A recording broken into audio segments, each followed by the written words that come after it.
আসসালামু আলাইকুম। আশা করি সবাই ভালো আছেন, আমরাও ভালো আছি। মিঠু কিচেনে আবার একটি নতুন রেসিপি নিয়ে চলে আসলাম। আমাদের আজকের রেসিপি হবে এই দুটি কাঁচা আম দিয়ে তৈরি করে দেখাবো কাঁচা আমের পুডিং। তো পুডিং তৈরি করার জন্য আমাদের লাগবে কাঁচা আম। তো এখন এই আমটাকে আমি কিন্তু সুন্দর করে ধুয়ে পরিষ্কার করে নিয়েছি। এখন একটি পিলারের সাহায্যে আমটাকে ছিলে নিব। তো এখানে আমি একটি পিলারের সাহায্যে এখন আমটিকে ছিলে নিব। তো আপনারা চাইলে কিন্তু বটি দিয়েও কাজটা করে নিতে পারেন। তো এভাবে সম্পূর্ণ আমি ছিলে তারপরে কিভাবে পুডিংটা করব পুরো ভিডিওটা দেখবেন, তাহলে আপনারাও কাঁচা আম দিয়ে পুডিং তৈরি করে খেতে পারবেন। তো এইভাবে সম্পূর্ণ আমি ছিলে নিব। আমাদের আমটাকে কেটে ছিলে আমি এরকম করে ছোট করে কেটে নিয়েছি। তো এখন একটি ইলেকট্রিক জকে আমটাকে ব্লেন্ডার করে নিব। তো এখানে আমি একটি ইলেকট্রিক জগ নিয়েছি। এই জগেই আমটাকে ব্লেন্ডার করে তারপরে কিভাবে পুডিং করব পুরো ভিডিওটা দেখবেন। তো এখন আমি এখানে দিয়ে দিব কিছুটা চিনি, যেহেতু টক মিষ্টি হবে আমটা, দিয়ে তারপরে পানি দিয়ে আমরা ব্লেন্ডার করে নিব। তো আপনারা এইভাবেই ব্লেন্ডার করে নেবেন। তো এখন আমি এই কাপ দিয়ে মেপে পানিটাও দিয়ে দিব। তো এখানে আমি 1 কাপ পানি দিয়েছি, আরও হাফ কাপ দিয়ে দিলাম। তো এখন আমি ব্লেন্ডার করে ফিরে আসলাম আমাদের আমটাকে ব্লেন্ডার করে নিয়ে। তো দেখতেই পাচ্ছেন ব্লেন্ডার করা হয়ে গিয়েছে। আর এই তো এরকম হবে, যেহেতু আমরা চিনিটা একত্রে দিয়েছি। তো এখন আমরা চুলায় চলে যাব, আমটাকে বাটিতে ঢেলে নিব। তো দেখতেই পাচ্ছেন তো এতটুকু পরিমাণ হয়েছে। তো এখন চলুন চুলায় চলে যাই, আমটাকে কিভাবে পুডিংটা তৈরি করব সেটাই দেখিয়ে দিব। আর এভাবে আপনারা ব্লেন্ডার করে নেবেন, যেহেতু কাঁচা আম একটু কালারফুল দিলে আরও কালারটা কাঁচা দেখা যাবে। তো সেটা আমি রান্নার সময় বলে দিব। তো এখন আমরা চুলায় চলে যাব পুডিংটা রান্না করার জন্য। তৈরি করার জন্য চুলায় চলে আসলাম। চুলায় আমি একটি ফ্রাই প্যান বসিয়ে দিয়েছি, দেখতেই পাচ্ছেন। তো এখন এখানে দিয়ে দিব আমরা যে আমটাকে ব্লেন্ডার করে নিয়েছি, কাঁচা আমটা দিয়ে দিব। দিয়ে তারপরে ভালো করে একটু জাল করে নিতে হবে। তো আমাদের আমটা জাল হতে হতে আমরা এখানে এই পুডিংটা তৈরি করার জন্য কি কি উপকরণ লাগবে দেখিয়ে দিই। এখানে নিয়েছি এই তো আমি আগার পাউডার নিয়েছি, কতটুক দিব সেটাও বলে দিব। আর এখানে নিয়েছি যেহেতু কাঁচা আমের ফুড কালার নিয়েছি, কতটুক দিব সেটাও বলে দিব। তো আর লাগছে আমাদের স্বাদ অনুযায়ী সামান্য পরিমাণ একটু লবণ। যদি আপনারা মিষ্টির ভিতরে একটু লবণ দেন তাহলে মিষ্টির ব্যালেন্সটা কিন্তু আরও বেড়ে যায়। তো এখন প্রথমে আমি আগার পাউডারটাকেই ঢেলে নিব।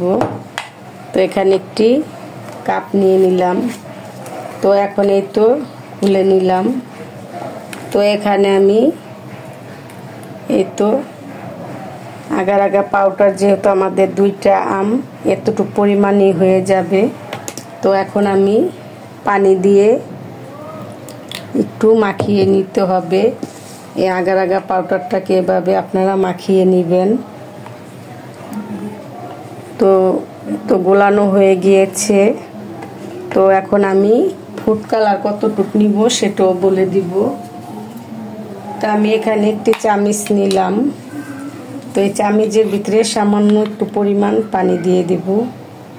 দিয়ে দিলাম। তো এখন এখানে এই যে কালার ফুডটা অ্যাড করব। তো দেখুন আমি কতটুকু দিচ্ছি, অতিরিক্ত বেশি দেওয়া যাবে না। তো এই যে এতটুকু পরিমাণ দিলেই হবে। তো এতে কিন্তু কালার চলে আসবে। তো এতে আমাদের কিন্তু এই পুডিংটা তৈরি হয়ে যাবে। তো চলুন আমরা চুলায় চলে যাই পুডিংটা তৈরি করার জন্য।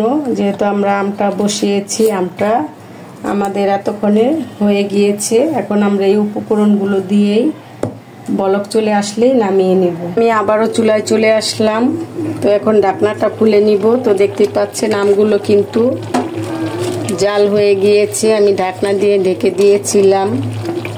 তো আপনারা এভাবে একত্রে জাল করে তারপরে বাকি উপকরণগুলো অ্যাড করবেন, তাহলে এই পুটিংটা কিন্তু খেতে খুবই মজা হবে। এই তো দেখতে পাচ্ছেন।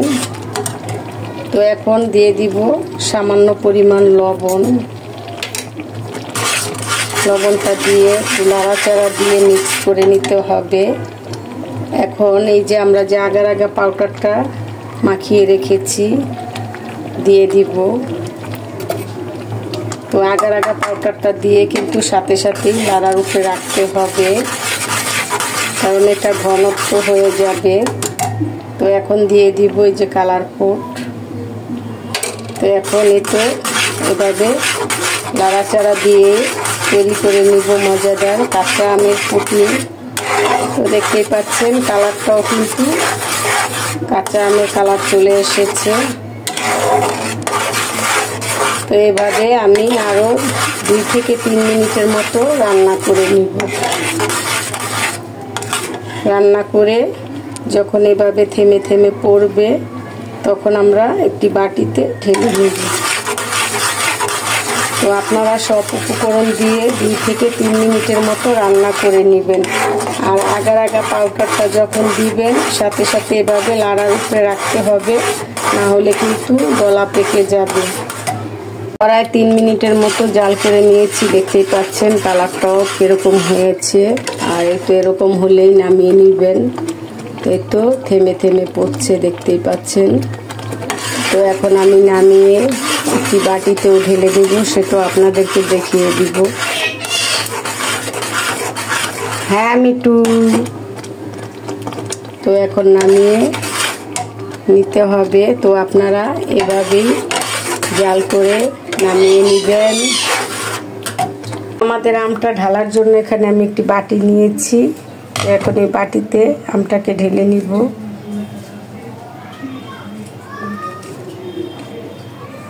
চুলা থেকে নামিয়ে আমটাকে নিয়েছি। এখন হালকা গরম অবস্থায় আমরা একটি বাটিতেও ঢেলে নিব।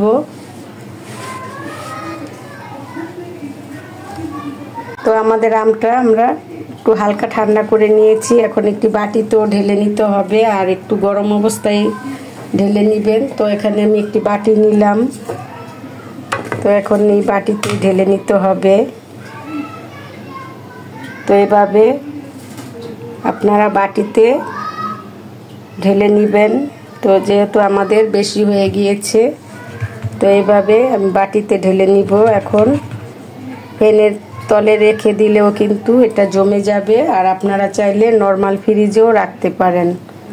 তো এখন আমরা যখন ঠান্ডা হয়ে যাবে তখন আপনাদেরকে কেটেও দেখাবো।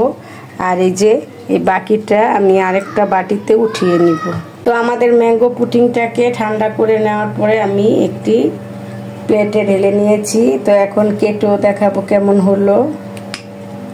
তো দেখতেই পাচ্ছেন ম্যাঙ্গো পুডিংটা কিরকম হয়েছে, অবশ্যই কমেন্ট করবেন। বেশি শক্ত হবে না, বেশি নরমও হবে না, ঠিক এরকমই হবে। তো আপনারা এই ম্যাঙ্গো পুডিংটা বানিয়ে বাচ্চাদেরকেও দিতে পারেন, নিজেরাও খেতে পারেন। তো আমাদের এই রেসিপিটা যদি ভালো লেগে থাকে অবশ্যই লাইক, শেয়ার, সাবস্ক্রাইব, কমেন্ট করতে ভুলবেন না পরবর্তী ভিডিও পাওয়ার জন্য। আল্লাহ হাফেজ।